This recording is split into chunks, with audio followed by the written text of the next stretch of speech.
The royals came out in full force for the pageant which concluded the festivities over the weekend celebrating the monarch's 70th year on the throne.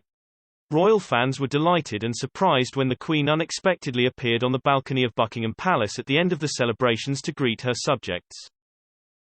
According to Mike Tindall, husband of Princess Anne's daughter Zara Phillips, who were both in the royal box at the event, revealed that the family were rather desperate to leave by the end of the celebration. The former England rugby player and his wife had attended multiple events across the jam-packed weekend, including the Epsom Derby and the Thanksgiving service at St. Paul's. The 43-year-old royal spoke about the weekend on his podcast The Good, the Bad and the Rugby, featuring James Haskell, Alex Payne and Zinzan Brooke. Mr. Tindall was asked about the events following the pageant and he said that the royals wanted to get out as quickly as possible.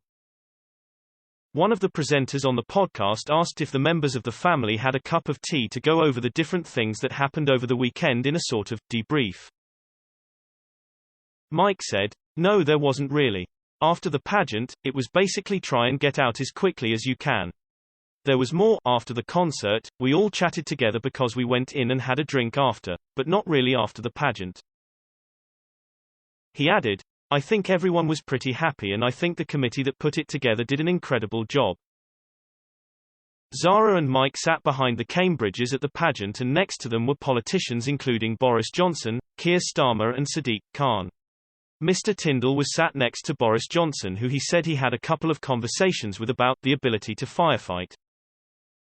He said, "I was talking about the ability to firefight with Boris Johnson, but he sounds like he's going to have another one by the end of the day. There's so many questions you want to ask, but it's not really the right time to do it, so it was just basic pleasantries." He added, "He asked a bit about rugby, he thought we won in '99, but there you go. He was all right. The kids were the stars of the show." At one point Mike was seen joking and pulling faces at Louis to keep the little one entertained during the long event. Mike said, "It's tough for them. They're all young. It's a long time, but as any parents know, you just do whatever needs to be done. Louis, he just wanted to have fun. And my two daughters, Mia and Lena, are always mischievous, so it's trying to keep a lid on. There were a lot of sweets out back though, so there was a real sugar high."